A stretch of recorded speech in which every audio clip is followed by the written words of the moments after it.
Hello रेनी studio के दो subject हैं। पहले हम लोग बात करेंगे एक अवेलेबल वैकेंसी के बारे में, जहां आप लोग अप्लाई कर सकते हैं, इंटरव्यू में पार्टिसिपेट कर सकते हैं। जो भी सीटेट पास हैं या एसटीईटी पास हैं वो तमाम कैंडिडेट। तो पहले इसके बारे में बात करेंगे और उसके बाद फिर चलेंगे अखबार की जो खबर है आज शिक्षक बहाली से संबंध, उसके बारे में अखबारों में क्या कुछ छपा है वो आपको बताएंगे। तो सबसे पहले आपके स्क्रीन पर देखिए अभी जो अवेलेबल वैकेंसी है, इसके बारे में आपको डिटेल बता देता हूँ। इसका एप्लीकेशन फॉर्म कहाँ से मिलेगा, कौन लोग अप्लाई कर सकते हैं, ये तमाम चीज़ें होंगी इस वीडियो में। आज के अखबारों में ये विज्ञापन छपा है जो आपकी स्क्रीन पर अभी दिख रहा है। Walk in interview, direct interview है, इसमें कोई टेस्ट नहीं होगा और इंटरव्यू के बेसिस पर पैनल बनाया जाएगा, लिस्ट बनाई जाएगी जिन लोगों को जॉब देना होगा। अब ये केंद्रीय विद्यालय मुजफ्फरपुर से है ये जो वैकेंसी है, और यहाँ पर जो चीज़ें और लिखी हुई उसको थोड़ा पढ़ते हैं।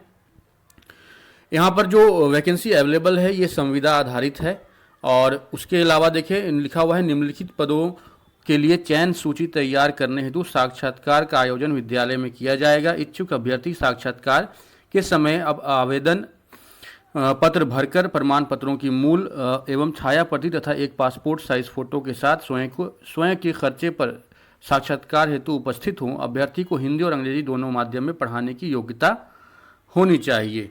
और बाकी यहाँ पर डेट्स वगैरह और लिखी हुई है और तमाम डिटेल्स लिखी हुई है। मैं आपको लेके चलता हूँ इसकी ऑफिशियल जो नोटिफिकेशन है वहाँ पर, इनकी जो वेबसाइट है वहाँ पर।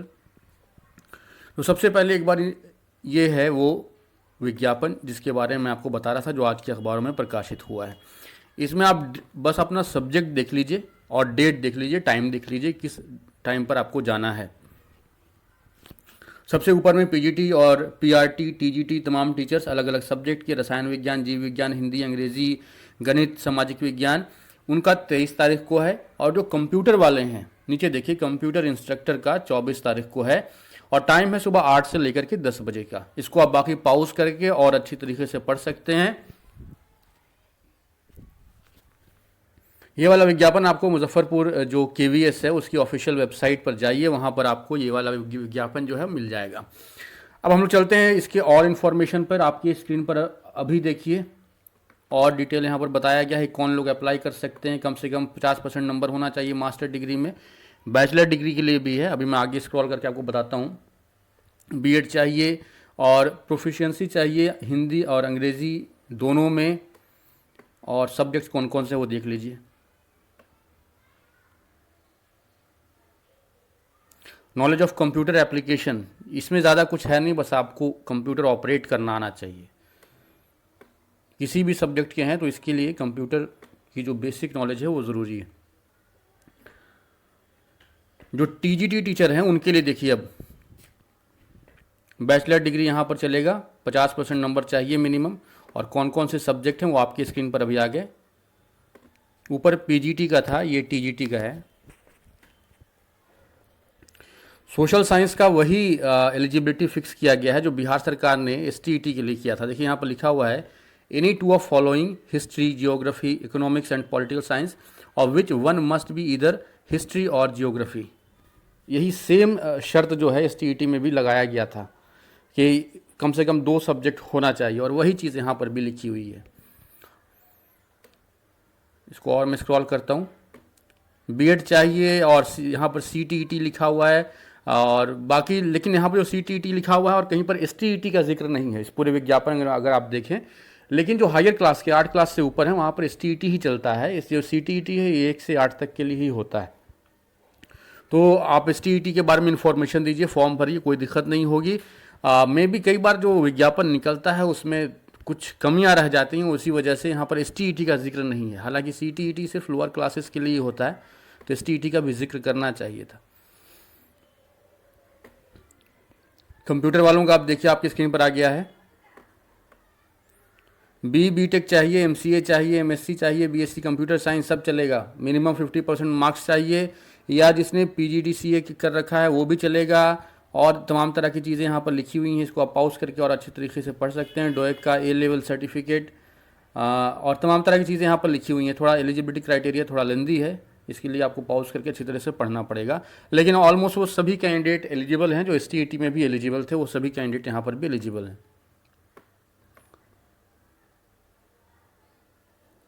और यहाँ पर कुछ चीज़ें लिखी हुई हैं, आपको कितने बजे पहुँचना है। 10:30 बजे के बाद पहुँचेंगे तो आपको एंटरटेन नहीं किया जाएगा, अलाउ नहीं किया जाएगा। और तमाम तरह की चीज़ें 8 बजे से रिपोर्टिंग टाइम 8 बजे का है on the day of interview. आपको मैंने डेट पीछे दिखा दिया। कंप्यूटर साइंस का अलग है, बाकी सभी सब्जेक्ट्स का अलग डेट है। पहले बाकी सब्जेक्ट्स का, कंप्यूटर का अगले दिन है।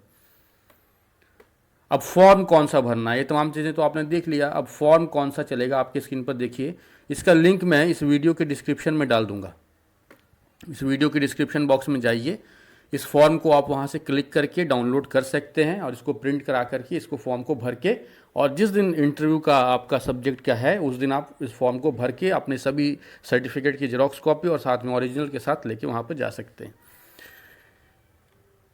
जो इनका एप्लीकेशन फॉर्म है वो कुछ इस तरह का दिखता है।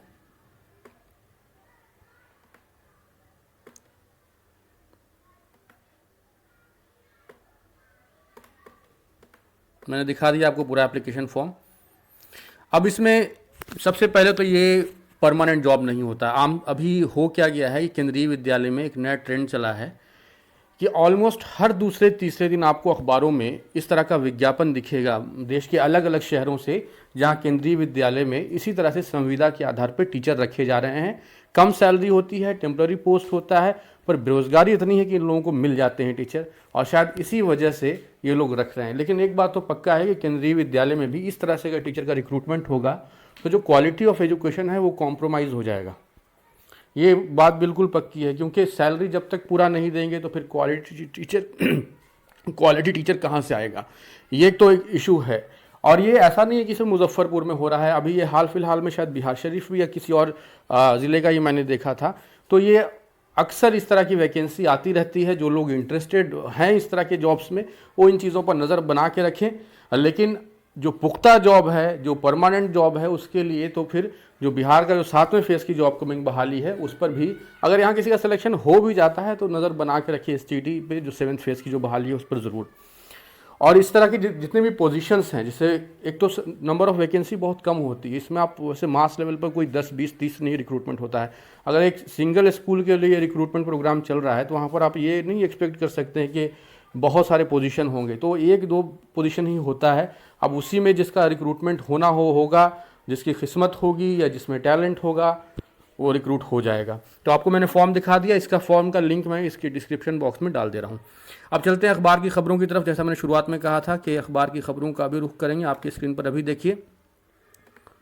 कल काउंसलिंग का दिन था, कल से काउंसलिंग फिर शुरू हुआ है। कहीं पर चौथा राउंड लिखा हुआ है, कहीं पर तीसरा राउंड का विशेष चक्र लिखा हुआ है, लेकिन कल काउंसलिंग हुई है। और चूंकि लिमिटेड जगहों पर काउंसलिंग हुई है, इसलिए जहां कहीं भी काउंसलिंग हुई है वहां पर पूरा मेला लगा हुआ है, बहुत भारी भीड़ पहुंची है।